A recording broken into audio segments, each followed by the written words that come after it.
আসসালামু আলাইকুম প্রিয় দর্শক। সম্প্রতি দক্ষিণ এশিয়ার দুই শক্তিধর পরাশক্তি যুদ্ধের অবসান ঘটেছে, যাতে আমাদের মধ্যে স্বস্তির নিঃশ্বাস পড়েছে বা আমরা স্বস্তিতে আছি এখন। কারণ এই যুদ্ধটা যদি সংগঠিত হতো তাহলে পাকিস্তান বা ইন্ডিয়া তথা আমরা পার্শ্ববর্তী যে সমস্ত রাষ্ট্র আছি তাদের প্রচুর পরিমাণে ক্ষতি হতো এবং বড় ধরনের ক্ষতি থেকে আমরা বেঁচে গিয়েছি। এবং এখানে যুদ্ধটার অবসান ঘটেছে আমেরিকার মধ্যস্থতায়। আমেরিকার মধ্যে গোয়েন্দা রিপোর্ট ছিল যে এখানে পারমাণবিক অস্ত্রের ব্যবহার সমূহ সম্ভাবনা ছিল, যার কারণে আমেরিকার জোর তৎপরতায় যুদ্ধের অবসান ঘটেছে। যুদ্ধ তো অবসান ঘটেছে, কিন্তু এখন চুলচেরা বিশ্লেষণ শুরু হয়েছে যে এই যতটুকুই হয়েছে এর মধ্যেই কে জিতেছে আর কে হেরেছে।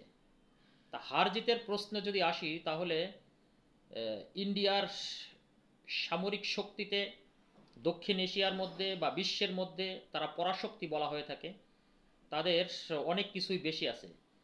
কিন্তু বেশি থাকাটাই যে যুদ্ধের পারদর্শিতা এমন কিন্তু নয়। পক্ষান্তরে পাকিস্তানের ইন্ডিয়ার তুলনায় অনেকটাই কম, অর্ধেকেরও কম তাদের সরঞ্জাম, যুদ্ধের সরঞ্জামাদির দিক থেকে। কিন্তু এটাও ধরে নিতে হবে যে যুদ্ধের সরঞ্জামাদি কম থাকলেও পারদর্শিতা কিন্তু কম পাকিস্তানের নয়। পাকিস্তান যে পারদর্শিতা দেখিয়েছে তা সারা বিশ্বের সমস্ত মানুষকেই আসলে বিস্মিত করেছে। তাদের সে ইয়ার ডিফেন্স সিস্টেম যেটা, সেটা অত্যন্ত মজবুত। পক্ষান্তরে ইন্ডিয়ার এয়ার সিস্টেম ডিফেন্স যেটা মানে প্রতিপক্ষের আঘাতকে প্রতিহত করার যে সিস্টেম, এটা অনেকটাই দুর্বল প্রমাণিত হয়েছে। তারপরে হ্যাঁ, এয়ার সিস্টেম অর্থাৎ বিমানের যেই সিস্টেমটা পাকিস্তানে ইন্ডিয়ার প্রায় 5টি বিমান ভূপাতিত করা হয়েছে, যা পক্ষান্তর এতদিন অস্বীকার করলেও এখন কিন্তু তারা স্বীকার করে নিয়েছে। আর এখানে আসলে শক্তি সামন্ত যাই থাকুক বা না থাকুক, সাহসটাই সবচেয়ে বড়। আমরা দেখেছি পাকিস্তানের এক এয়ার ফাইটার, যিনি মহিলা, আয়েশা ফারুক নাম, কি অদম্য সাহস এই তরুণীর। তার এই অদম্য সাহসিকতায় বিশ্বের সবচাইতে পরাশক্তি, সবচাইতে মানে যুদ্ধবিমান যেটা রাফালকে সে ধ্বংস করে দিয়ে সারা বিশ্বে তাক লাগিয়ে দিয়েছে। সামাজিক যোগাযোগ মাধ্যম বিভিন্ন জায়গায় তার সমালোচনায় পঞ্চমুখ হয়েছে এবং একই তার মানে প্রশংসায় সবাই এখন পঞ্চমুখ। আসলে এখানেই বড় কথা সেটা হলো, যুদ্ধের সরঞ্জামাদির চাইতে বড় বিষয়টা হলো সাহসিকতা, যেটা পাকিস্তান দেখিয়েছে। এই সাহসিকতার কারণে পাকিস্তানের ক্ষয়ক্ষতির পরিমাণ অনেকটাই কম। যে বলা হয় যে পাকিস্তানের মাত্র 5 মিলিয়ন ডলার ক্ষতি হয়েছে, পক্ষান্তরে ইন্ডিয়ার ক্ষতি হয়েছে প্রায় 84 মিলিয়ন ডলার, অনেক বেশি।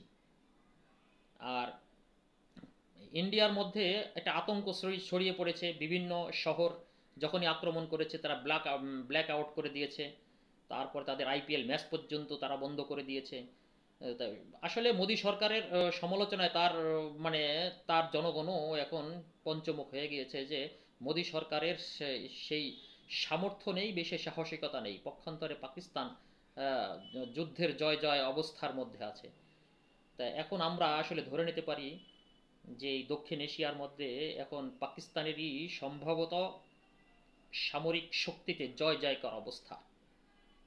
যা হোক, সবাই ভালো থাকবেন। যুদ্ধের অবসান ঘটেছে, আমরা বড় ধরনের ক্ষতির সম্ভাবনা থেকে বেঁচেছি। হ্যাঁ, আল্লাহ আমাদের সবাইকে অন্তত অঞ্চলের সমস্ত জনগণকে ভালো রাখুক, সেই প্রত্যাশা করি। সবাই ভালো থাকবেন। আল্লাহ হাফেজ।